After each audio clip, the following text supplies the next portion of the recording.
Oh boy, another unscripted video. So I just got done doing my video on the live-action Godzilla shorts that came out over the years in Godzilla Fest, and now we have Godzilla Fest 2025 with a new short. But not only that, I'm just going to talk about all the general announcements that was made, what was revealed, yada yada. So right away this year, we had a very big announcement with the reveal of Godzilla Minus One's sequel title, Godzilla Minus Zero. Or if you're going to read that literally, Godzilla Minus 0.0. Although they pronounced it Godzilla Minus Zero, so whatever. Aside from that, we didn't get much, just the title. We had some rumors going around that they said it's going to be Suitmation, or at least going to have Suitmation, but I haven't found any confirmed translations of that. We're just going to have to wait and see. We can tell the logo's a little different. The G has been changed a little bit. Some people say it looks like a woman now. That does not bode well for Noriko. The only thing else that's really said is there's plans for this to come out at the end of next year, 2026. That isn't guaranteed a 2026 release, it's just that's what they're shooting for. Then going on to some smaller announcements, they revealed Godzilla AR, Godzilla vs. Tokyo Dome. Just some kind of AR event that is, as it says, taking place in the Tokyo Dome in December of this year. We didn't get too much info on it, but we do know it does feature the Gemstone Godzilla from Godzilla vs. Gigan Rex and Godzilla vs. Megalon. From what little they showed, it seems like it's a military attack on that Godzilla, but then again, I don't know Japanese, so it's hard to tell everything that was said. Aside from what people managed to grab, this is all we really have. On a similar topic, we got some footage of Godzilla the Ride Great Clash, which some of you might know as the current 4D ride using the Minus One Godzilla design, or at least something similar to it, and the G-Breaker Mechagodzilla. I don't know who they were, but some people are shown going to the ride and going on it, and we did get some new footage of it. Actually, it's kind of surprising that someone hasn't leaked the whole thing like the last two rides. And along with that, we have a SH Monster Arts figure of this version of Godzilla announced. Going in the direction of merchandise, the giant Condor figure is finally revealed. Yeah, this stupid little thing that won a poll. You can honestly tell the hosts were laughing that this monster of all things won. I mean, hell, I got my own pre-order already in. We also got the announcement of a new Sanrio Godzilla collaboration. And we currently have shown to us Hello Kitty and Cinnamon Roll dressed as Godzilla. We can assume from the silhouettes behind them that it's going to be the same vein. It's going to be other Sanrio characters just in Godzilla costumes. Something a little more interesting is some stuff with Godziburst, the recent Godzilla toy line. The kind of biggest thing is they showed off the design for Plasma Space Godzilla. Doesn't that look badass? And they also showed a small fight animation between Rose Biollante and Gigan, using the toys. And through this, I kind of learned this isn't new. Apparently, in the Japanese Bandai YouTube channel, they've been doing small Toymation battles with Godzilla figures. I don't know, I've been looking at them a little bit, it's fun. And directly connected to that a little bit is Godzilla vs. Digimon. If you weren't aware, last year we got the announcement that there was going to be an official Digivice toys with Godzilla monster sprites in them as Digimon. And now we have the announcement of a new edition of that coming out, featuring two new Godzilla monsters. One being the Gatling Gigan from the Godziburst series, and the other being Burning Millennium Godzilla from this year's short. Along with that, we got our first look at War Greymon G Erosion Mode. It's an incredibly cool looking figure. Then we got a little bit of Godzilla Galaxy Odyssey news.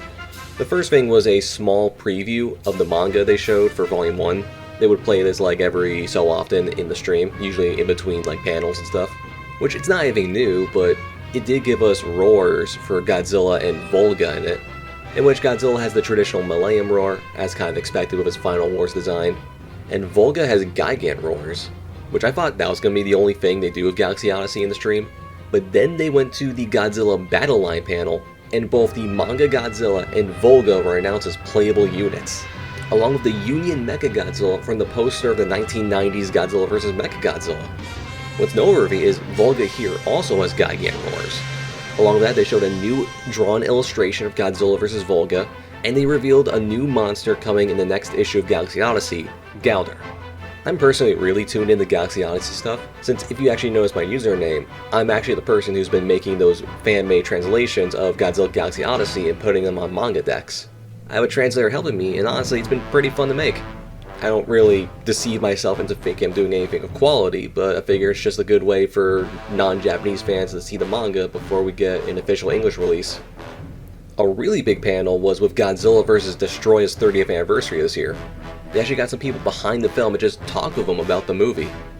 I'm not really sure if there was any breadcrumbs of information that was said. That's more for the people watching the stream who actually just decided to translate it. But it's cool to at least see that they did this in general. I don't think they did this for the other Godzilla films with anniversaries. Then again, those films were a lot older. And it looks like some of the topics are pretty interesting. They generally just talk about the story, I think, Godzilla Jr., burning Godzilla himself. They even discussed the Godzilla vs. Godzilla Ghost Godzilla concept. I think the most standout moment was probably when they started addressing the TriStar Godzilla film. It seemed rather clear, like, because that was the film that preceded Godzilla vs. Destoroyah, they talked about it and poked some fun at it. Hopefully not in an overtly mocking manner. And then at the very end, they announced Godzilla vs. Destoroyah, the 4K release. And now finally, let's sit down and talk about this year's short film, Fest Godzilla 2, Shinjuku in Flames, in which this has actually been posted officially to YouTube, unlike the other shorts, indefinitely. It might be the case for every other Fest film coming up in this season. That being said, I'm still not going to use any footage from it, just in case Toe's still going to be a little anal about it. It simply starts with some soldiers, I think in the subway system maybe, where one of them is looking for their team, finds them, and then Godzilla's foot just kind of comes down and destroys it after they've already left. From here, we get actually rather uniquely, like, just one shot for most of the short following Godzilla around as he's rampaging in the city. In which, as we knew going in, this is the Godzilla 2000 design from a 2015 recreated suit. Through some of the dialogue we hear from like news reports and people talking, Godzilla's body temperature is rising and rising in this. Of course, in reference to burning Godzilla. In terms of unique content, this is the first time we see Godzilla 2000 with blue atomic breath.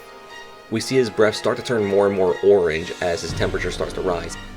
Normally I'm kind of opposed to that kind of idea because I'm so used to Godzilla 2000 with orange breath and it just works for it. But I can't deny, it looks good in this. And there's some really cool shots where Godzilla's spines like start to glow like at random. A little bit like how in the Kiryu films, Godzilla's charge up is like a few spines will like flash blue before all of them turn blue. Here we see a shot of Godzilla firing his blue breath, and then some of his spines start to turn orange, and then his whole thing turns orange.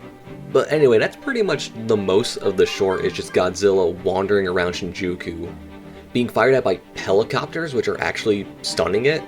It's a little weird to see, given helicopters tend to be nothing to Godzilla.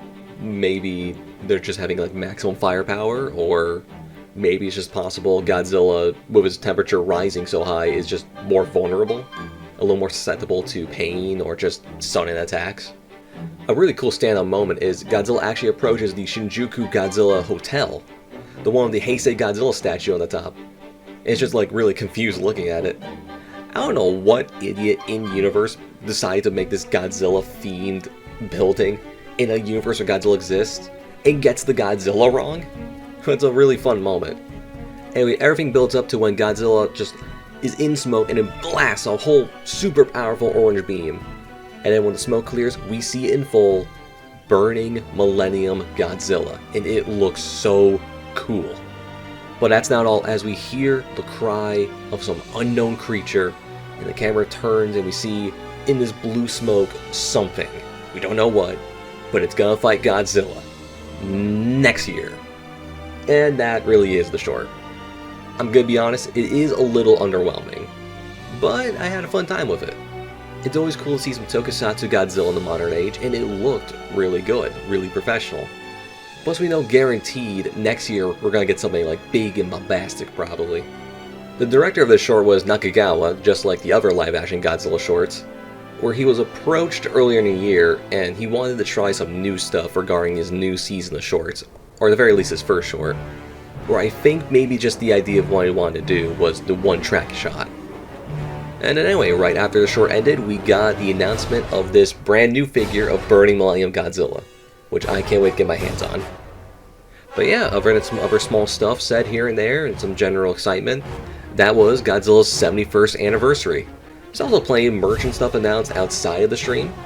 I've been seeing plenty of TriStar Godzilla love here and there, some new merch. We got some more Giant Condor merch. And plenty of things with Godzilla fans posting their projects here and there. Overall, it was a pretty fun event. I always enjoy Godzilla Fest.